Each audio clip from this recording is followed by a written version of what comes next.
Well, I grew up in a small town, and the only thing that I knew was if you are a girl, you become a doctor, and if you are a boy, you become an engineer.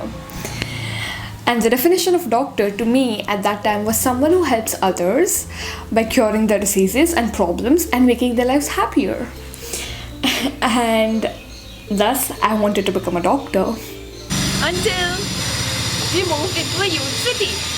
And I realized that there's just so much more to do other than doctoring and engineering. So I started trying different things, and it made it completely clear that I was much more of a creative kind of person than that of someone who will mug up tons of books and give a medical exam. So till grade 10th, I was sure that I was gonna pursue humanities and do something creative with my life. But then comes the grade 10th results, and I scored 92%, which I was so not happy with. You know, when you have the capacity of scoring 96 and 98, but you just end up with 92, that hurts.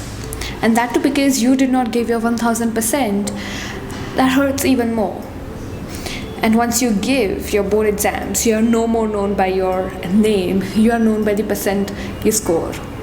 So I just wanted to change that, and obviously that was not possible. So I wanted to punish myself, and I wanted to prove myself in the next round.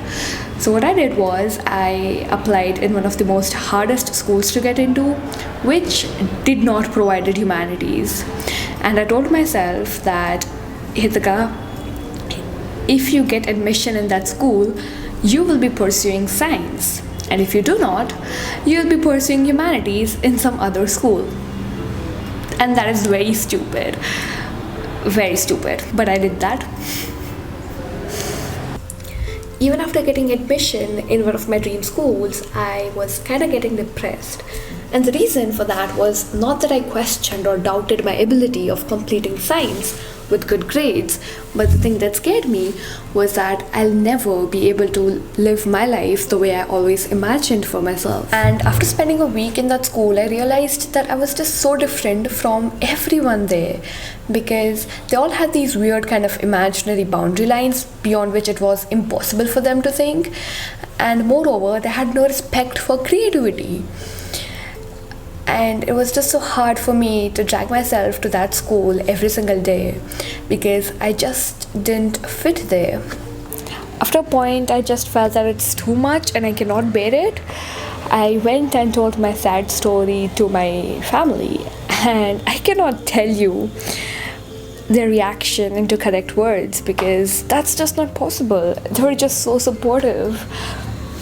I remember I talked about this to my family on Sunday morning, and on Monday I was in a complete different school with a complete different stream.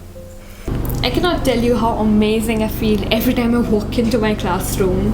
I know it might not make sense to anyone watching this video, but the thing is that I know how it feels to walk into something that you just want to escape, and thus it makes a lot of sense to me at least. And I'm so grateful for the kind of people I have been surrounded with. I mean, they just make a little bit more sense to me. Well, I just wanted to end this video by saying that stop comparing these two fields because literally they have nothing in common, okay? And if you're just comparing it on the basis of how much money you can make, then let me tell you, it's completely up to you how wild you can go with it.